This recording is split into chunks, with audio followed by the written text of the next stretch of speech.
আসসালামু আলাইকুম। সুন্দর সংবাদে স্বাগত। প্রথমেই সংবাদ শিরোনাম। সংসদ নির্বাচনের রোডম্যাপ ঘোষণা জুলাই। প্রধান উপদেষ্টার সঙ্গে আলোচনায় সন্তুষ্ট নয় বিএনপি। আসছে 7,90,000 কোটি টাকার বাজেট উপস্থাপন 2 জন। ডিসেম্বরের মধ্যে নির্বাচন চেয়েছে বিএনপি, আসিফ নজরুল। রোদের পর বৃষ্টি, অবরোধে স্থবির ঢাকা। দেশের 35 সাব রেজিস্ট্রি অফিসে দুদকের অভিযান। ইচ্ছাকৃত খেলাপির বিরুদ্ধে কঠোর হচ্ছে কেন্দ্রীয় ব্যাংক। দৈনিক ভোরের কাগজের সরকারি মিডিয়ার তালিকাভুক্তি বাতিল। ঢাকা সহ 17 অঞ্চলে 60 কিলোমিটার বেগে ঝড়ের আশঙ্কা। মাটিতে কোপ দিতেই বোমা বিস্ফোরণ, ক্ষত বিক্ষত কৃষক। ভারতে হাসপাতালের আইসিইউতে যৌন হয়রানির শিকার বিমানবালা। স্ত্রীকে নিয়ে হাসপাতালে আরবাজ। 57 বছরে ফের বাবা হচ্ছেন। শুনছিলেন শিরোনাম, এবার বিস্তারিত। ত্রয়োদশ জাতীয় সংসদ নির্বাচনের রোডম্যাপ আগামী জুলাই মাসে ঘোষণা করা হবে বলে জানিয়েছেন নির্বাচন কমিশনার ইসি মোহাম্মদ আনোয়ারুল ইসলাম সরকার। বুধবার 16 এপ্রিল আগারগাঁওয়ের নির্বাচন ভবনে নিজ কার্যালয়ে সাংবাদিকদের সঙ্গে আলাপকালে এ তথ্য জানান। ইসি আনোয়ারুল ইসলাম বলেন, তফসিল ঘোষণার আগে যেসব তরুণের বয়স 18 বছর পূর্ণ হবে তাদের ভোটার তালিকায় অন্তর্ভুক্ত করা হবে, তবে বিদ্যমান আইন দিয়ে হবে না। এজন্য আইন পর্যালোচনা করে সংশোধন করা হবে। এমন উদ্যোগ প্রথমবারের মতো নেওয়া হচ্ছে। দেশের বিদ্যমান আইন শৃঙ্খলা পরিস্থিতিতে নির্বাচন সম্ভব কিনা এমন প্রশ্নের জবাবে তিনি বলেন, আমি বেশ কিছু জেলায় ভিজিট করেছি। আইন শৃঙ্খলা বাহিনীর সদস্যরা বলেছেন তারা আরও ইমপ্রুভ করবেন। আইন শৃঙ্খলা প্রতিদিন উন্নত হচ্ছে, আপনারা দেখতে থাকবেন। আগের তুলনায় বর্তমানে আইন শৃঙ্খলা পরিস্থিতি অনেক ভালো। সুষ্ঠু নির্বাচনের জন্য সব রকম পদক্ষেপ নেওয়া হবে। প্রধান উপদেষ্টা ডক্টর মোহাম্মদ ইউনূসের সঙ্গে আলোচনায় বিএনপি সন্তুষ্ট নয় বলে জানিয়েছেন দলটির মহাসচিব মির্জা ফখরুল ইসলাম আলমগীর। তিনি বলেন, প্রধান উপদেষ্টা ডক্টর মোহাম্মদ ইউনূসের সঙ্গে আলোচনায় বিএনপি সন্তুষ্ট নয় বলে জানিয়েছেন দলটির মহাসচিব মির্জা ফখরুল ইসলাম আলমগীর। তিনি বলেন, প্রধান উপদেষ্টা কোনো নির্বাচনের সুনির্দিষ্ট ডেডলাইন আমাদের দেননি। তিনি ডিসেম্বর থেকে জুনের মধ্যে নির্বাচনের কথা আলোচনা করেছেন। বুধবার 16 এপ্রিল রাষ্ট্রীয় অতিথি ভবন যমুনায় প্রায় 2 ঘন্টার বৈঠক শেষে বের হয়ে মির্জা ফখরুল ইসলাম এসব কথা বলেন। বিএনপি মহাসচিব বলেন, প্রধান উপদেষ্টা নির্বাচনের সুনির্দিষ্ট রোডম্যাপ জানাননি। তিনি ডিসেম্বর থেকে জুন মাসের মধ্যে নির্বাচনের কথা বলেছেন। আমরা বলেছি ডিসেম্বর নির্বাচনের কাট অফ সময়। মির্জা ফখরুল বলেন, আমরা একেবারেই সন্তুষ্ট নই। আমরা পরিষ্কার করে বলছি, ডিসেম্বরের মধ্যে নির্বাচন না হলে দেশের রাজনৈতিক, অর্থনৈতিক ও সামাজিক পরিস্থিতি আরও খারাপের দিকে যাবে। 2025-26 অর্থ বছরের জন্য 7,90,000 কোটি টাকার বাজেট দেওয়ার পরিকল্পনা করছে অন্তর্বর্তীকালীন সরকার। আগামী 2রা জুন নতুন অর্থ বছরে বাজেট উপস্থাপন করবেন অর্থ উপদেষ্টা ডক্টর সালেউদ্দিন আহমেদ। সম্প্রতি কোঅর্ডিনেশন কাউন্সিল ও বাজেট ব্যবস্থাপনা সংক্রান্ত সভায় এমন সিদ্ধান্ত নেওয়া হয়েছে বলে অর্থ মন্ত্রণালয় সূত্রে জানা গেছে। সূত্রে আরও জানা যায়, সংসদ না থাকায় এবার সংসদে বাজেট প্রস্তাব উপস্থাপন করা হবে না। অর্থ উপদেষ্টা টেলিভিশনে নতুন অর্থ বছরের বাজেট ঘোষণা করবেন। ঈদুল আজহার ছুটি শুরু হওয়ার আগেই বাজেট দেওয়ার পরিকল্পনা নেওয়া হয়েছে। এ কারণে 2রা জুন বাজেট ঘোষণার নীতিগত সিদ্ধান্ত নেওয়া হয়েছে।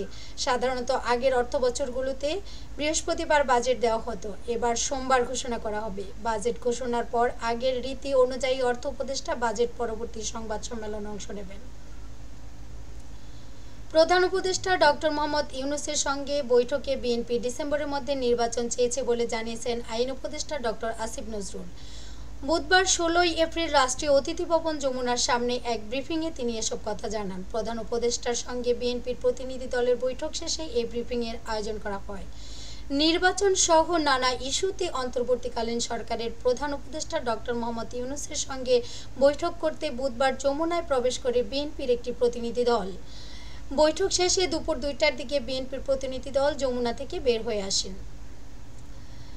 সকাল 10:30 থেকে এক জায়গায় আটকে পড়ে আছি। সামনের যানবাহনের কোনো হেলদোল নেই। শিক্ষার্থীরা কখন সড়ক থেকে সরে যাবে জানার কোনো উপায় নেই। বিকল্প কোনো রাস্তাও নেই যে চলে যাব। যানজট নিরসনে কোনো পদক্ষেপ দেখতে পাচ্ছি না। সরকারের লোকজন এসির বাতাস খাচ্ছে আর আমরা সাধারণ মানুষ ভুগছি পথে পথে। বুধবার রাজধানীর 7 রাস্তার মুখে আটকে থাকা সাধারণ জনগণ বলছিলেন এসব কথাগুলো। 4 ঘন্টার ধরে একই জায়গায় দাঁড়িয়েছিলেন সাধারণ জনগণ। 6 দফা দাবিতে সকাল থেকে 7 রাস্তার সড়ক অবরোধ করে বিক্ষোভ করছেন পলিটেকনিক ইনস্টিটিউটের শিক্ষার্থীগণ, যার ফলে ওই সড়কে তৈরি হয় তীব্র যানজট। সেটি ছড়িয়ে পড়ে আশেপাশের সড়কেও। ভোগান্তিতে পড়েন হাজারো মানুষ। দলিল রেজিস্ট্রেশন, তল্লাশি ও নকল উত্তোলন সহ অন্যান্য কাজে সেবা প্রার্থীদের হয়রানি এবং ঘুষ দাবি সহ বিভিন্ন দুর্নীতির অভিযোগে দেশের 35টি সাব রেজিস্ট্রি অফিসে অভিযান পরিচালনা করছে দুদক। বুধবার দুদকের বিভিন্ন অফিস থেকে এনফোর্সমেন্ট টিম ওই অভিযান পরিচালনা করছে বলে জানা যায়। সংস্থাটির জনসংযোগ কর্মকর্তা আক্তারুল ইসলাম বিষয়টি নিশ্চিত করেছেন। ইচ্ছাকৃত খেলাপিদের বিরুদ্ধে কঠোর হচ্ছে বাংলাদেশ ব্যাংক। এখন থেকে ব্যাংকগুলো ইচ্ছাকৃত খেলাপি ঋণ গ্রহীতা শনাক্ত ও চূড়ান্ত করার পর তাদের তথ্য সিআইবিতে দিতে হবে। কেন্দ্রীয় ব্যাংক এসব গ্রাহককে ইচ্ছাকৃত খেলাপি হিসেবে প্রদর্শন করবে। বুধবার 16 এপ্রিল বাংলাদেশ ব্যাংকের ব্যাংকিং প্রবিধি ও নীতি বিভাগ থেকে এ সংক্রান্ত নির্দেশনা জারি করা হয় বলে জানা যায়।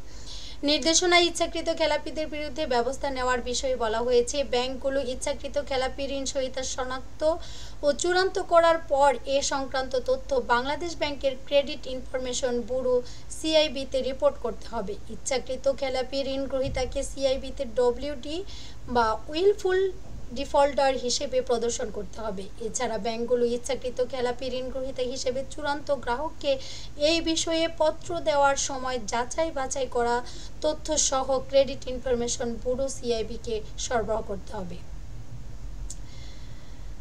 প্রচার সংখ্যা কারচুপি, অসত্য তথ্য দেওয়ায় দৈনিক ভোরের কাগজের সরকারি মিডিয়া তালিকাভুক্তি বাতিল করেছে চলচ্চিত্র ও প্রকাশনা অধিদপ্তর। সম্প্রতি পত্রিকাটির সম্পাদক প্রকাশকের কাছে এই অধিদপ্তর থেকে এ সংক্রান্ত চিঠি পাঠানো হয়েছে। এতে বলা হয়, কর্তৃপক্ষের নির্দেশ মোতাবেক 20 জানুয়ারি ঢাকা থেকে প্রকাশিত দৈনিক ভোরের কাগজ সংবাদপত্রের অফিস ও প্রেস, চলচ্চিত্র ও প্রকাশনা অধিদপ্তরের 3 সদস্যের একটি পরিদর্শন টিম পরিদর্শন করেন। পরিদর্শনকালে সংবাদপত্রের অফিস গেটে সংবাদপত্র কর্তৃপক্ষ শ্রম আইন 12 ধারা অনুযায়ী মালিকের নিয়ন্ত্রণ বহির্ভূত কারণে প্রতিষ্ঠানের প্রধান কার্যালয় বন্ধ করার সিদ্ধান্তের নোটিশ দেখা যায় এবং অফিস বন্ধ পাওয়া গেছে।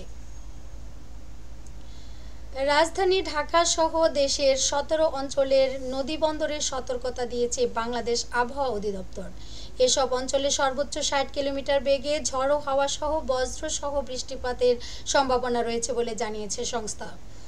বুধবার 16 এপ্রিল বাংলাদেশ আবহাওয়া অধিদপ্তরের আবহাওয়াবিদ মোহাম্মদ ওমর ফারুকের দেওয়া রাত 1টা পর্যন্ত দেশের অভ্যন্তরীণ নদীবন্দরের পূর্বাভাসে এসব তথ্য জানানো হয়। আবহাওয়া অফিস জানায়, আজ রাত 1টার মধ্যে রংপুর, রাজশাহী, পাবনা, বগুড়া, টাঙ্গাইল, ময়মনসিংহ, ঢাকা, ফরিদপুর, কুষ্টিয়া, যশোর, খুলনা, বরিশাল, পটুয়াখালী, কুমিল্লা, নোয়াখালী, চট্টগ্রাম এবং সিলেট অঞ্চলসমূহের উপর দিয়ে পশ্চিম, উত্তর পশ্চিম দিক থেকে ঘন্টায় 45 থেকে 60 কিলোমিটার বেগে দমকা অথবা ঝড়ো হাওয়া সহ অস্থায়ীভাবে বৃষ্টি অথবা বজ্রসহ বৃষ্টিপাত হতে পারে। এসব এলাকায় নৌবন্দরগুলোকে 1 নম্বর সংকেত দেখাতে বলা হয়েছে। মাদারীপুরে জমিতে কাজ করার সময় কোদালের কোপে বোমা বিস্ফোরিত হয়ে মোহাম্মদ মোশাররফ কাজী নামে এক কৃষক ক্ষতবিক্ষত হয়েছেন। তাকে গুরুতর আহত অবস্থায় বরিশাল শেরেবাংলা মেডিকেল কলেজ হাসপাতালে পাঠানো হয়েছে। বুধবার 16 এপ্রিল কালকিনি উপজেলার পূর্ব এনায়েতনগর এলাকার কালাই সর্দারচর গ্রামে এ ঘটনা ঘটে। আহত কৃষক মোশাররফ একই গ্রামের কাশেম কাজীর ছেলে। পুলিশ ও ভুক্তভোগী পরিবার সূত্রে জানা যায়, নিজ বাড়ির পাশের কৃষি জমিতে কোদাল নিয়ে কাজ করতে যান কৃষক মোশাররফ। এ সময় ওই জমিতে দুর্বৃত্তদের পুঁতে রাখা একটি বোমা কোদালের কোপ লেগে হঠাৎ বিস্ফোরিত হয়। বোমার আঘাতে ওই কৃষকের মুখমণ্ডল ও সমস্ত শরীর ক্ষতবিক্ষত হয়ে যায়। পরে তাকে গুরুতর আহত অবস্থায় কালকিনি উপজেলা স্বাস্থ্য কমপ্লেক্সে ভর্তি করা হয়। সেখানে অবস্থার অবনতি হলে তাকে উন্নত চিকিৎসার জন্য বরিশাল শেরেবাংলা নগর মেডিকেল কলেজ হাসপাতালে পাঠানো হয়। হাসপাতালের নিবিড় পরিচর্যা কেন্দ্রে আইসিইউ থাকাকালীন যৌন হয়রানির শিকার হয়েছেন বলে অভিযোগ করেছেন এক বিমানবালা। গত 6 এপ্রিল ভারতের রাজধানী নয়াদিল্লির গুরুগাঁওয়ের একটি বেসরকারি হাসপাতালে এই ঘটনা ঘটেছে। বুধবার দিল্লি পুলিশের বরাত দিয়ে ভারতীয় সংবাদ মাধ্যম এনডিটিভির প্রতিবেদনে এ তথ্য জানানো হয়েছে। পুলিশের তথ্য অনুযায়ী হাসপাতালের আইসিইউতে বিমানবালার যৌন হয়রানির ঘটনাটি সামনে এসেছে গত 13 এপ্রিল। হাসপাতাল থেকে ছাড়া পাওয়ার পর সেখানে যৌন হয়রানির শিকার হওয়ার তথ্য স্বামীকে জানান তিনি। পরে এই বিষয়ে পুলিশের কাছে অভিযোগ করেন ওই বিমানবালা। ৪৬ বছর বয়সী ওই নারীর অভিযোগের ভিত্তিতে গুরুগাঁওয়ের সদর থানায় একটি মামলা দায়ের করা হয়েছে। পুলিশ এই ঘটনায় তদন্ত শুরু করছে বলে জানা গেছে। কয়েক মাস বাদেই ৫৮ বছরে পা রাখবেন বলিউড অভিনেতা আরবাজ খান।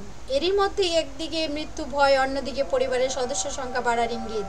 দুই বিপরীতমুখী ঘটনা নাকি ঘটতে চলেছে খান পরিবারে।